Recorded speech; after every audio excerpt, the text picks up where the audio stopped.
Hey guys, it's me, Juliana, back in again. Dad and Dads, we're going. So, I'm gonna trade my morals up for some man loving. Yeah, why not? Matt pulls out his phone and starts texting. After a few minutes, he looks up and smiles at me. Ah, Molly's got a hookup. She says to meet in an alley near the coffee shop. Horrifying.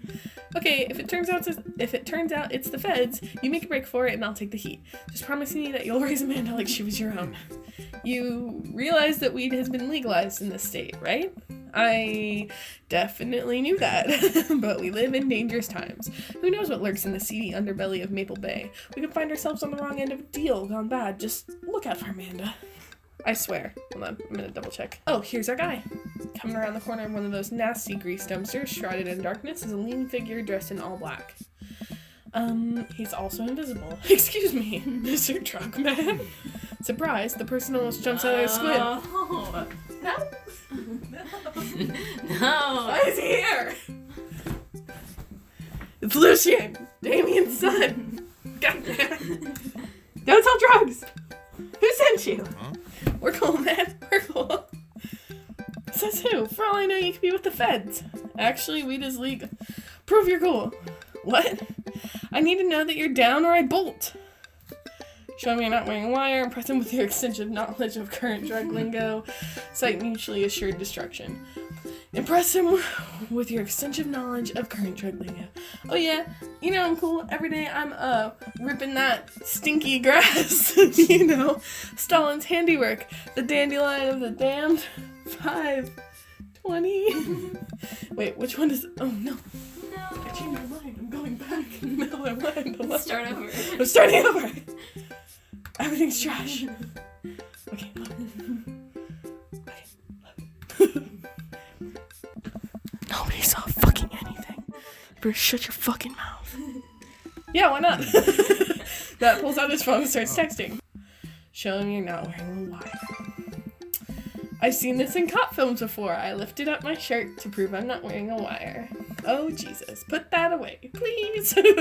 Look, it's fine. I get it. Buzzcut Molly said you were coming. Right. Now that formalities are out of the way, let's make a deal. Sigh. Alright, how much do you want? One. Oh, wait. One. One what? Hey. Yeah. Hey. He means weed, Lucian. Yeah, but how much? Hey. One? Oh my god. Look, here, take this and give me 10. Just don't tell my dad. Let's forget all this ever happened. I won't tell your dad if you don't. Lucian hands me a baggie of something and disappears down the alleyway. I open it and take a deep whiff. Sounds like it smells like genuine drugs. Yes, sirree. Jesus. That went smoothly. Yeah, we should get off of public property before we smoke this. Great idea. Let's head back to my place, yeah? Matt and I walk to our cul-de-sac and stop at a gas station on the way to buy rolling papers and soda. I feel like I'm 16 again. Carmen Seed is having a sleepover tonight, so that gives us all the time we need to do drugs. Awesome, let's do some drugs. I'm so uncomfortable. Matt pulls one of the records out of his bag and puts it on for us. I plop down on a comfy leather couch and look around his place. There are a bunch of band posters and his record collection takes up an entire wall. Where though? Whoa, what a collection. Didn't collect them my whole life. It was nice to finally get them all in one place after being on the road for so much of my life. This is really cool. Like this thing that he has back here. Mm-hmm. This? Yeah. That's really cool. Had to ask my parents to hold on to him for me. Matt sits down next to me and we lay the marijuana drugs out on the coffee table. Do you want to do the honors? Please, it's your house. If you say so. Matt pulls out some rolling papers and sprinkles some of the beatnik tobacco into a piece. He starts rolling it back and forth and the paper breaks almost immediately, spilling drugs all over the couch. Awesome. Never was too good at this. Matt tries again and is able to successfully roll a nice looking weed cigarette. He hands me a lighter and the blunt, I think. I take it.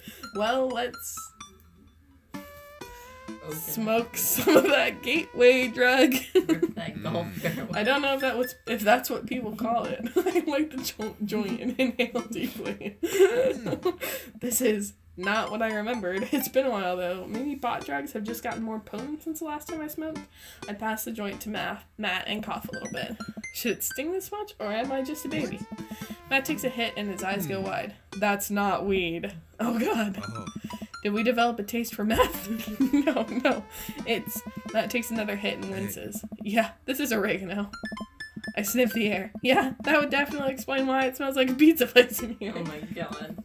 That little punk ripped us off. Oh well, we'd still relax and enjoy the music sober. Awesome. I'm so glad. Don't do drugs. Please. You know what? You're right.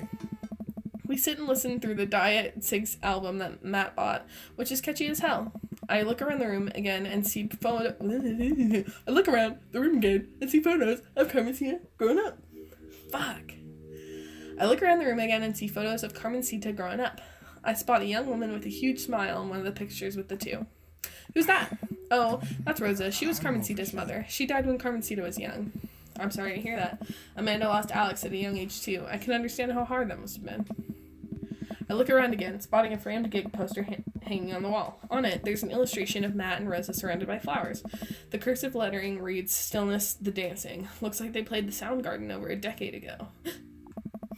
Were you two in a band together? Hey. Yeah.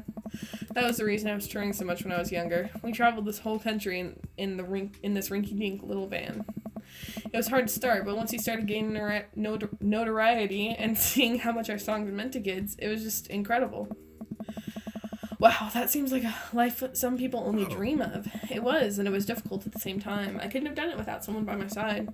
Rosa and I knew that we couldn't do it forever. The long hours on the road, missing your family, sleeping in the van, all that stuff. So when she became pregnant with Carmencita, we put down our roots in our favorite town to play in, right here. Since she was a kid, Rosa always had a dream to own a quiet little coffee shop. She died before it opened. I'm so sorry. Don't be. I'm not really sure what to say. I couldn't possibly count the number of times I told people the same thing after Alex died. Hey. He was not talking. I said it like he was talking.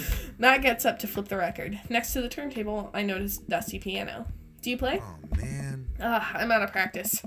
I used to jam on the keys back in the day. Oh, yeah? I fronted the hottest 7-piece ska band that Eagle Rock Bay High School had to offer.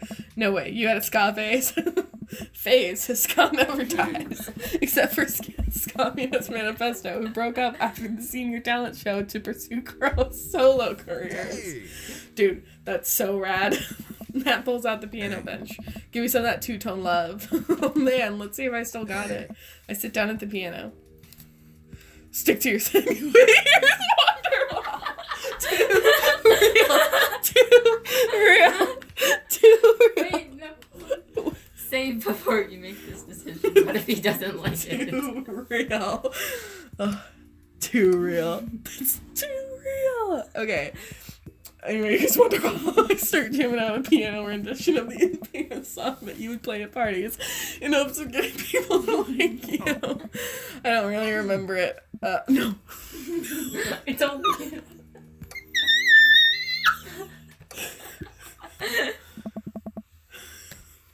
Fuck. Go with the classic. I love Wonderwall, but we're gonna go with the classic. I start playing chopsticks.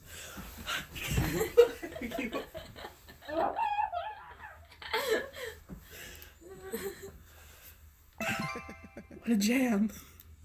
You're so weird, Matt. I pull out a classic like Wonderwall, and you're like, what the fuck is this shit? But we play chopsticks, and you're like, what a jam. What the fuck? Alright, buddy, can you top that? Oh, man. I shouldn't. Oh, come on. Hey. No, it's been a long time. I would drop it. I would leave him alone. Okay, buddy. Sorry to put pressure on you.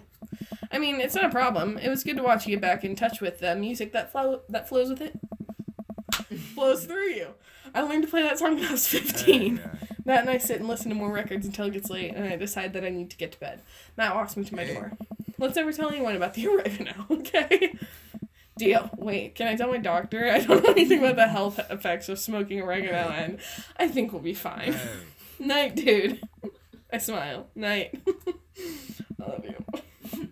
I walk inside and the house is dark, save for the sliver of light coming... save for the slither of light coming from beneath Amanda's door. I knock lightly on the door and enter Amanda's room. She's sitting at her desk with her camera, editing photos. Hey, Amanda. Amanda swivels around in her chair to face me and slumps down. What smells like a pizza parlor in here? What? Nothing. So, what's up? Dad, I'm hungry. Wait, no. Hi, hungry. No, I'm Dad. Amanda collapses on the floor. I promised myself I'd never let it come to this.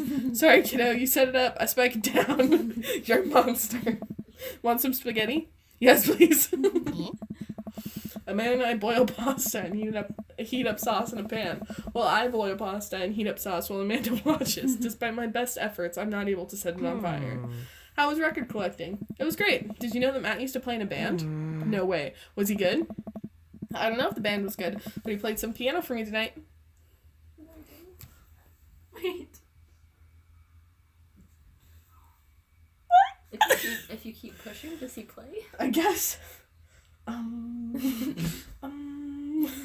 it was amazing. Hey. He played piano for you? Dude.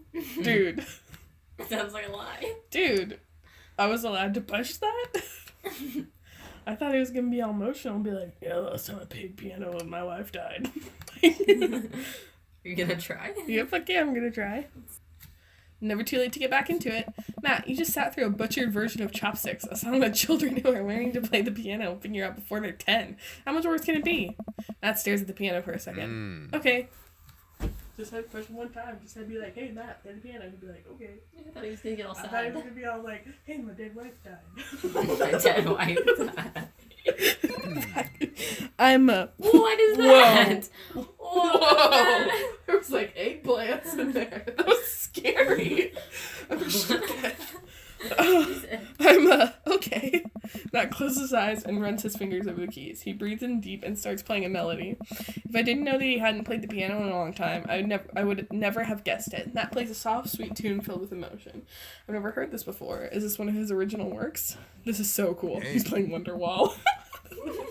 Matt finishes the song and finally opens his eyes. How was that? That was amazing. Oh, it's nothing. Come on, man, that was killer. Are you gonna pull that out for the open mic night? Oh no, I never play at those. Well, why not? You're really good. It's just, I just don't do it anymore. I just don't like being up there and alone and having so many people stare at me. It doesn't feel fun anymore. I can sense that Matt's getting uncomfortable at the thought of it. I won't push him any further. Alright, man, but I hope you know how beautiful your music is. Thanks. Oh. Matt and I sit and listen to more records until it gets late, and I decide that I need to go to bed. Matt walks me to my door. Hey. Let's never tell anyone about the oregano, okay? He played piano for you? Dude. Yeah, I brought it up that he should play at the open mic night that's happening in his coffee shop, but he got kind of weird about it. Hey, I saw a flyer for that. We should go. It's not too late to start a father-daughter punk band and play a couple tunes there. Yeah, let me break out my glockenspiel. I think I only know Hot Cross Buns, but we can work off the chord progression. Amanda and I have a nice dinner before she goes back to her room to do photography stuff. I end up watching True Life. I'm a house hunter. They're staging an intervention for the house hunter, who is crying uncontrollably over the color of the walls. They know they can paint the walls of their house any color they want, right? Matt's song is stuck in my head all night. Nice. Exercise regularly and you'll stay healthy. Day complete. Please, please, please. Gun safety. Gun safety? 520? The highest. Oregano? This is so funny. You know what? S? You lit Is me that- That's good. I think that's like better than I. Awesome. I think we did really good. Awesome. I'm so We glad. did 520 all the way. Look at this. I'm over 9,000. Yeah, just a little bit. King of carrot flowers. 2 out of 3. Okay. Stand up for yourself. Don't let anyone disrespect you. Don't stand up for yourself. Let anyone disrespect you. Well, it's been a long day. I'm just about ready to pack it in. After a few bites of ice cream from the freezer, I turn off all the lights and walk down the hall to my room. I wonder if Amanda's still awake. That kid needs some sleep. As I pass her room, I can hear a faint sound, but I can't quite make out what it is. I get a little bit closer. Is she crying? I knock gently on the door. Hey, Amanda? The crying immediately stops. Not right now. Her voice sounds strange. She sniffles. I need to make sure she's okay. I open the door. In the dark, I can see Amanda's outline in the middle of her bed, knees hugged up against her body. Is everything okay? I don't want to talk about it. Did something happen? No, nothing happened. Go away. It's okay. Something must have happened. Amanda, get out. Okay. I quickly leave the room and shut the door behind me. Once the door closes, I can hear her crying again. Wow. What has her so upset? She seemed fine earlier. She's usually so open with me. Did I do something wrong? Is she mad at me? I guess if she wasn't before, she definitely is now. I can't even remember the last time she snapped at me like that. I have a hard time falling asleep, but when I finally do, I'm still thinking about Amanda. And Matt. After a long night of very little sleep, I roll out of bed and make myself a pot of coffee. Amanda should be up for school soon. Maybe she'll be willing to talk about whatever's bothering her. About 10 minutes before she's supposed to leave, Amanda comes out of her room and makes a beeline for the freezer. Morning, Amanda. Morning. She drops a frozen waffle into the toaster and slams the freezer door. She won't look at me. Yikes. So, anything big going on at school today? No. Okay. Do you need a ride to school? No. Want some coffee? Amanda pulls the toaster leveler up and takes her still freezer burn waffle out before it's finished cooking. I have to go. Amanda picks up her bag and storms off. Oh, okay. I haven't seen her act like this in a long time. It's usually short-lived, but always hurts. Oh, it always hurts. Hopefully this blows over and things are back to normal soon. I sit back at the kitchen table and look at a picture of Amanda and I hanging out on a wall. In it, I'm teaching her to ride a bike. Her face is a mixture of excitement and pure, unadulterated fear. I remember how determined she was. Every time she would fall off and scrape her knee, she would get up and try it again. Finally, I had to stop her because she was bleeding everywhere. Then she started to cry because she didn't think she needed bandages and wanted to keep trying. As I put the bike away, she just stood in the middle of the street and screamed. Then I took her for ice cream, and it was like nothing had even happened. After giving it a bit of thought, I decided that if I force her to talk about it, I'm only going to make things worse. But I have an idea. I start rummaging around for ingredients. I hear Amanda walk in the door. Instead of heading for the kitchen like she usually does, she makes a beeline to her room. She's clearly trying to avoid me. Hey, Pumpkin? What? Can you come here for a sec? There's a moment of silence. Yeah. I wanted to say sorry about last night. I'm just worried about you, kiddo. I get scared when I know something's wrong, and I get even more scared when I feel like I can't do anything about it.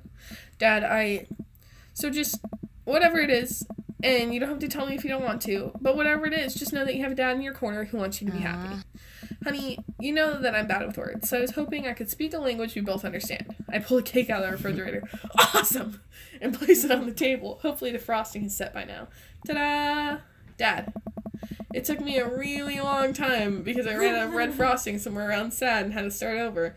Sorry you're sad, but I support you 100%. Heart. This is beautiful. It's strawberry. Amanda gives me a big old hug. I grab some plates and forks and serve us up some delicious plate. Okay. So, it's really stupid. What is this whole thing? I know I've been really weird lately, and there's just, I don't even know how to explain it. I feel like I might have to make you a chart. I'm listening. Do you want me to take notes? I guess I should start from the top. So you know how Emma R. is going to that fancy art school in California, right? Emma R.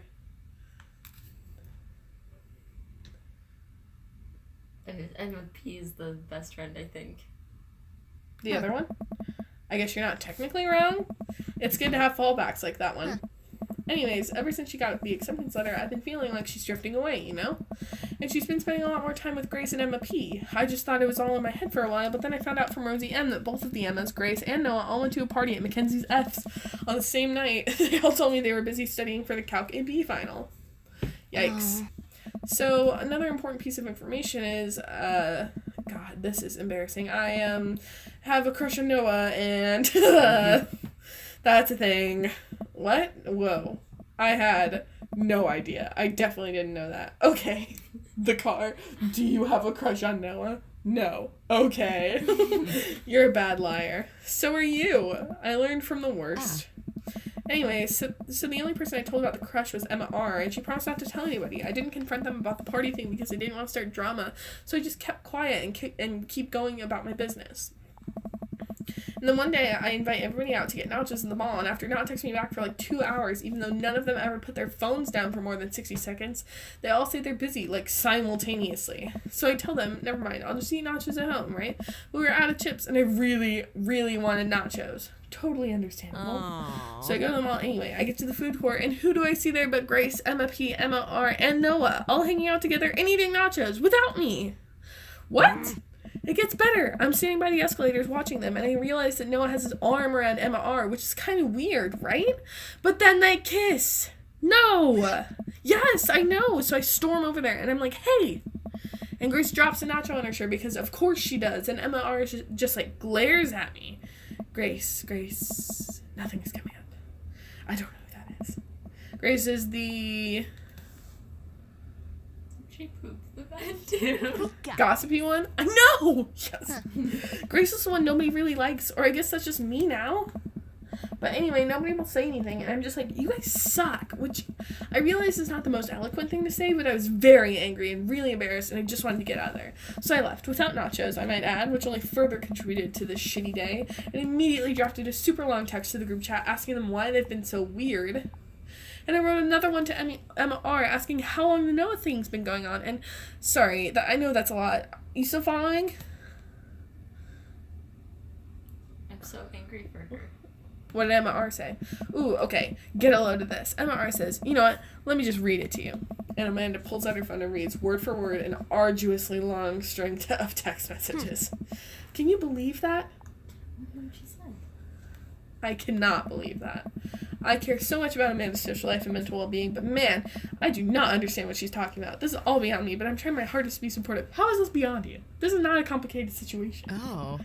They were dating in secret for like months.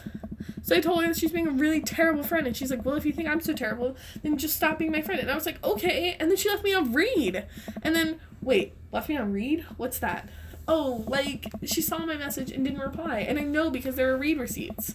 I don't know what read receipts are, but I'm going to nod and pretend I understand. Gotcha.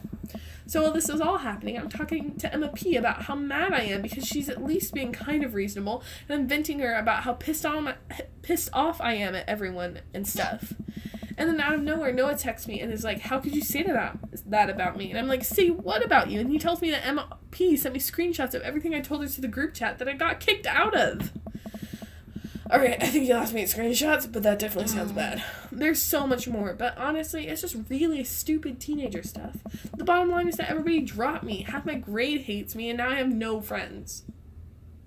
Brutal. Amanda, I'm so sorry. I almost expected it from everybody else, but Emma R's been there since Dad died. I can't believe she would just stab me in the back like that. I'm not even that mad that she's dating Noah.